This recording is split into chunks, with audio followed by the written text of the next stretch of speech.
Historically in healthcare, we've relied on sort of the scientific method and large, complex sort of studies and gathering data through those kinds of methods to be able to make changes, because we really like to use evidence to change our practice. In the innovation space, it's really a different kind of mindset. Trying things on a small scale in sort of a pilot setting, rapid cycle, very quick, determining whether or not it works or doesn't work. If it doesn't work, sort of scrapping it. If it does work, then seeing about scalability. So this prototyping and testing is iterative in that you start small, start with a really basic prototype, maybe just a sketch or something that built with popsicle sticks and duct tape, and then get some feedback on that, perhaps do some testing with it. And these both scale as the idea scales. So both the prototyping becomes more sophisticated and then also the testing.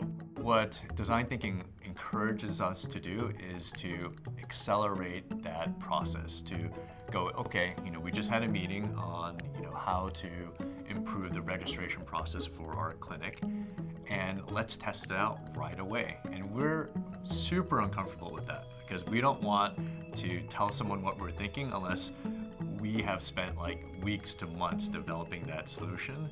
And what then happens is then after 3 months, a subcommittee comes up with this redesigned registration process, and then everyone goes, well, that doesn't really work, and that's 3 months wasted. Instead of taking that idea and go, hey, we're going to test out the next day in the clinic, and we're going to just mock up a skit and go and just bring it out to the end users and to really kind of test out what they think of it. So it's a critical part of the design process. Often we don't test until it's too late. I see, especially with companies looking to get into healthcare, one of the biggest mistakes you can make is not including those end users in your process. And I don't mean I'm going to talk with the C-suite. I mean, I'm going to talk with the bedside nurse. I'm going to talk to the radiology technician. I'm going to talk to the unit secretary. I'm going to talk with each team member to understand how what we're designing and thinking is going to impact the entire environment. So we do a lot of surveys to analyze feedback.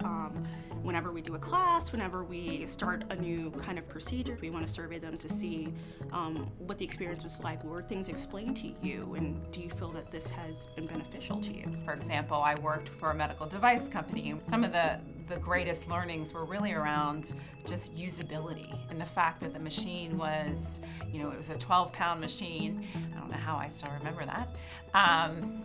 And we had to put it on a 5-prong push cart.